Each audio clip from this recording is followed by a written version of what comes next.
Alright guys, what's going on? Welcome in. So it's day 2 of phase 3 of the Jets OTA process here, which ranges from May 23rd all the way through June 16th, where the Jets do have 10, watered down practices. And because there's no on-field contact, it's not pads and full hitting and everything like that, that's not really the case. And Robert Saleh actually addressed this morning that it is more, this entire OTA process is more of a mental game, a mental test than it is physical. Of course, guys are trying to get their bodies right and everything like that, but it's definitely more so a mental battle over these next couple of days and weeks here. But look, Robert Saleh addressed the media today. It was awesome. It wasn't for that long. It was only, I think, a 15-20 minute press conference, but there was a lot of points addressed. Okay, so the first, he did stress that not everybody is there, but it's okay because it's voluntary. I get it. He did mention that one player that wasn't there was Mekhi Becton because he just had his baby, which to me is completely fine. I'm not bothered by it in the slightest. I just want Mekhi Becton ready to go for the season. I just don't want to have any sort of lingering injury problems or anything like that, or hiccups or setbacks as we transition to the 2022 season. I mean, last year it was just such a chaotic, hazy mess. Nobody really had an answer. There wasn't really any clarity at all. So as long as Mekhi Becton is good to go for next season, whether it's at left tackle or right tackle, as long as he's out there in the starting lineup, that is that's my goal. Now, speaking of injuries, he actually didn't want to talk too much about it, and I get it, wanting to dive down that rabbit hole, bringing up every single player dealing with something. I understand him not wanting to do a deep dive, in that topic this early, but he did mention that Corey Davis will be out there and everything like that, and obviously he's coming off a season-ending injury.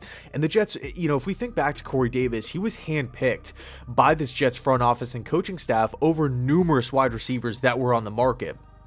Signing him to a multi-year deal. This wasn't some cheap 1 year, $5 million prove-it type of deal. No, this guy, Corey Davis, was an extremely high pick in the draft, insanely high upside, was up and down in Tennessee.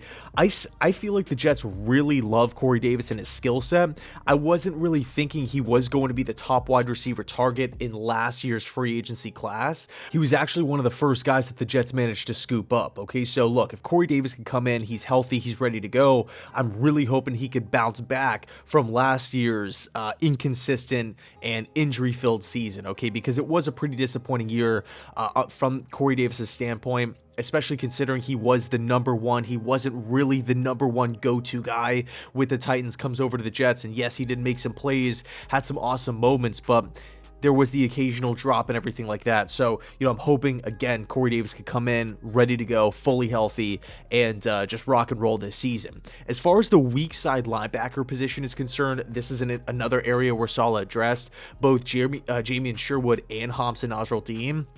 In the case of Sherwood, he did say that he's still trying to come back from his Achilles injury that he sustained last season, but he is there, he is going through everything mentally, and he should be ready to go by training camp, which is big. We look at the weak side linebacker position, there's been some talk about Quan Alexander, especially with both Sherwood and Nasruddin missing time and being young later round picks. We just don't really have a ton of depth there, a ton of talent. So, for sure, Sherwood to be there, to be locked in, going through everything mentally, and of course, continuing the rehab process here, I do think that's big time. As far as Nasruddin is concerned, he's out there. He's, according to Saleh, looking good, getting his work in.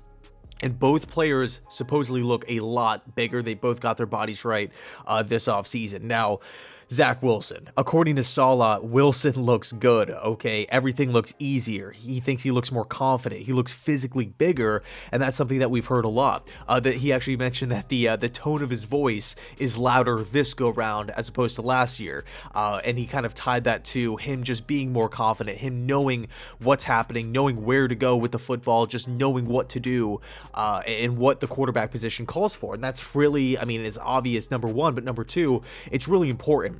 And of course, Robert Saleh isn't going to go out there and bash his quarterback or anything like that. We're still so early in the process.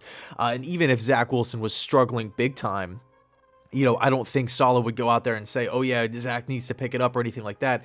It is somewhat coach speak, but to have all of this positive momentum moving forward, surrounding the quarterback position, surrounding the offense, with Joe Douglas adding talent on numerous levels of the offense, whether you want to talk about the O-line, the tight end position, running back, wide receiver, okay, literally all those positions are upgraded. So it really seems like the Jets have the wind at their backs here, okay? There's no anchors, there's nothing holding this team down, holding this team back. No, not in the least. Everything is trending upwards. Everything is moving in the right direction. And man, it's super exciting. It's encouraging, for the Jets fans out there to see the pieces that Joe Douglas added, to hear all the positivity going into next season. I understand that the Jets are still a young team at the end of the day. And yes, we do have a pretty difficult schedule. But look, I do believe that the Jets are going to look like a much better football team. I mean, they have there's so many points that you can look at that you can bring up in an argument on why the Jets are going to be a lot better than they were last season. So with Zach Wilson, especially looking super decisive, again, bigger, more confident, louder in these OTAs, it gets me pumped up. It gets me fired up, man. I cannot wait for preseason, the actual start of the season, the home opener against the Ravens. It's going to be crazy. But I do want to say, I think the biggest quote that stuck out to me from Saleh's presser earlier this morning, he said, we're better. We're going to be a lot better. And I know it's a simple statement, and I know it's clear because of the points that we just touched on with the upgraded additions at multiple positions of need. But just to hear the head coach come out and say that, not beat around the bush or anything, just we're better. I know we're going to be better. It's you can't really ask for anything much more. So anyway, I'll leave it there. Let me know your thoughts down below in the comment section. Man, Jets OTAs, we're in the books. I know it's not super exciting with pads and on-field contact, collisions and everything like that, but look, it's football nonetheless, and I absolutely love it. Anyway, thanks so much for watching. I appreciate it, and as always, go Jets.